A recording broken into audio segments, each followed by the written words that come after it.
Joining us today is John Frieslaar. He is a gentleman that I've gotten to know on LinkedIn a little bit, and I wanted to make him the inaugural guest because I thought he would be a fantastic conversation to kick off this new Connect to Work series. So, John, thank you for joining us today. We really appreciate it. What moment in your career has taught you the most?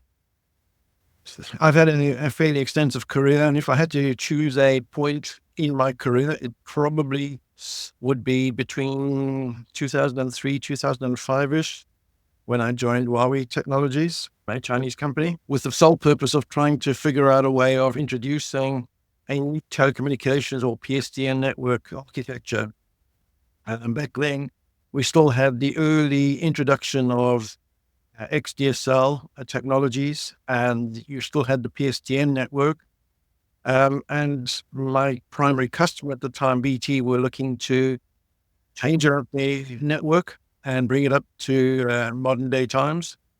And we came up with this wonderful idea of joining both the ADSL network and the PSTN network together as a single architecture. The challenge of that particular moment in time that really taught me the most was not only the innovation of the technology, bringing the two technologies together, but it was the cultural understanding of working with a totally new culture that I'd never dealt with. My background was people like Lucent Technologies in the Americas and BT in the UK. It was about how to build a business case that the Chinese would buy into. Mm-hmm. It was about finding ways of talking to their technical staff and getting them excited and inspired about a new architecture that would revolutionize telecommunications. And it was about how do we bring new broadband services to market that were going to change the game for telecommunications and bring it to market at a cost that was affordable for BT. And the reason why I say that is because ADSL was hanging around, waiting in the wings for quite some time, but nobody could make a business case work. And it was only once I spoke to the Chinese, looked at the scale economies, figured out how not only could they supply a solution for BT, but they could then globalize that as an opportunity, that we were able to bring the cost down to a point where it was a viable opportunity to deploy. That's outstanding. And I think it's very important how you were talking about the cultural differences. And in today's market, the world has gotten so much smaller. That is such a critical aspect to it. I faced the same thing in moving my American business. We were expanding into Europe, which I know those are much more similar, but there was okay, we're no longer dealing with Americans. We have to think a little differently. And it is exponentially more difficult once you start crossing over towards the East as well. So I think that's fascinating. It was an interesting time. So, John, when your colleagues describe you, what 3 words would they constantly use? So I actually went away and I asked a couple of my colleagues to come up with 3 words because I couldn't figure out myself what they would say about me. And the 3 words that they came up with consistently was visionary, innovative, and then the other one was collaborator/mentor. And they were saying that from a visionary perspective, it really is my ability to see something holistically and develop a strategy out of it. From an innovation perspective, it's to try and drive strategic innovation and figure out a way of creating something new.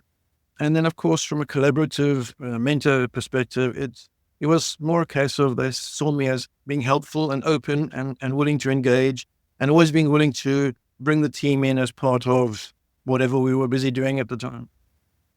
Those are excellent characteristics. Kudos to you. I was very impressed. You should be. I thought there would be a lot more hate speech than that. No. I love it. Outside of your professional achievements, what passion project or personal interest has taught you skills that make you better at what you do? There's a lot of things I've done in my life, but one of the things I did later on in my life was pick up I went and studied an MBA, and within the MBA was a part of the curriculum which was based on creativity, innovation, and change. And within that creativity, innovation, and change element of the MBA was an introduction to something called systems thinking, which is pretty much a holistic way of approaching something and looking at a complex system trying to understand the relationships and interdependencies and the interaction between the various components of a system. And that intrigued me because it allows you to understand things more holistic in a broader way that you wouldn't have thought of if you hadn't thought of the various components making up the system and understanding all the various different influences on the systems. So from that perspective, probably systems thinking, it's also driven me, not driven me, but it's supported my work within the business world, the technology world. And it's also given me an appreciation of the environment and sustainability, because a lot of systems thinking comes from the environment and sustainability and the knock-on impacts that things have if you don't consider them holistically. So I think probably systems thinking is the one thing that has really changed my way of thinking. That's brilliant. Yes.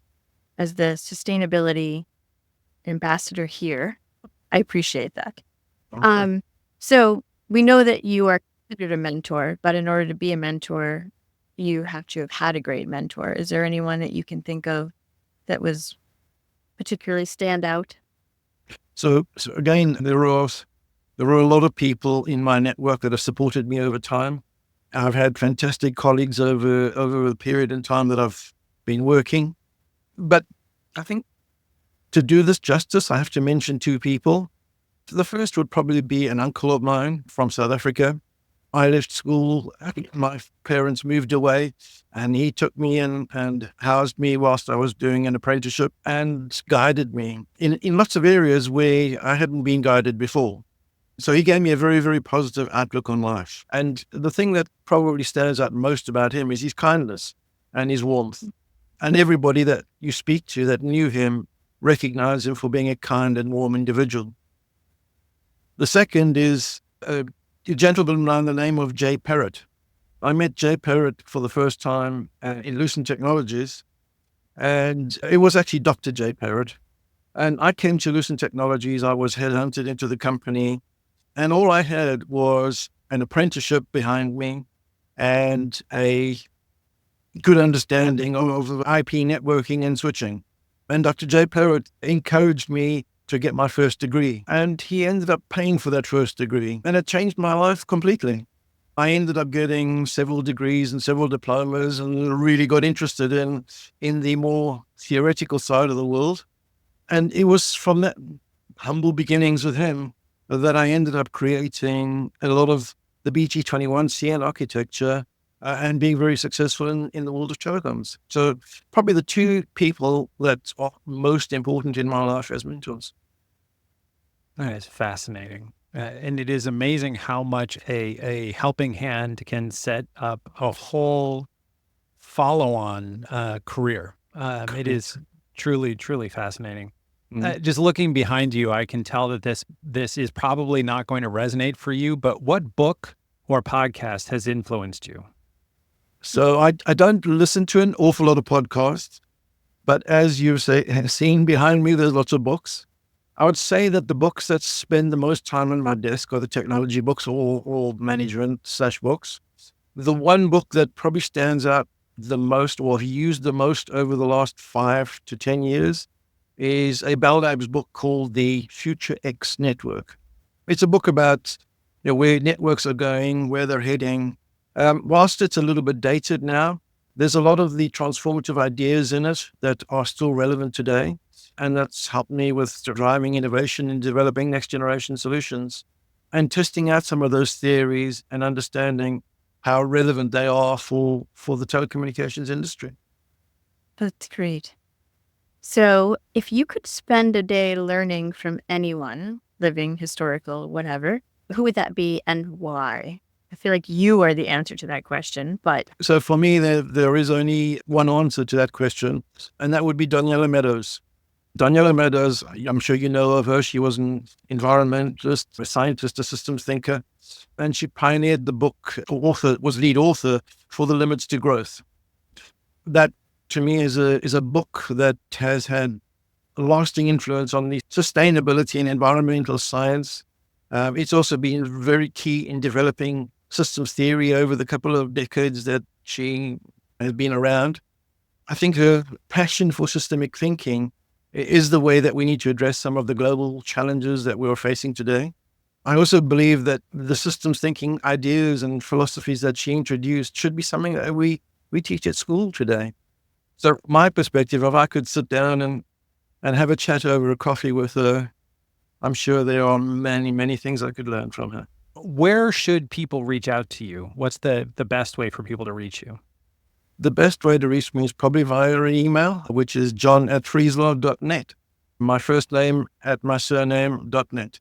So fantastic. Is there anything that we didn't cover that you feel is important that we didn't ask? Well, I think the one question that probably would be great to ask, but is probably more specific to me as a person or my industry, is where do we see the telco industry taking us in the future? And this is a majorly exciting industry at the moment, from the current 5G or fifth generation mobile technology to tomorrow's 6G technology that we're seeing coming in at speed. The ability potentially by 2030, 2035 to see things like holographic communications and a raft of things that we can't even imagine at this point in time, which will change our world completely. And the reason why I say that and I'm so passionate about that is because I started my industry in 1980 working manual switchboards where they were plugging cords in. And today we have this massive world where everything is almost cloud-based. And the innovation that we've seen across our industry over the last 30, 40 years has been phenomenal. What a great answer. And Just what a great remember question. that cloud base is just really someone else's computer, though. So This is true. all of the energy that's required to power that data center. Well, And of words. is out of my world.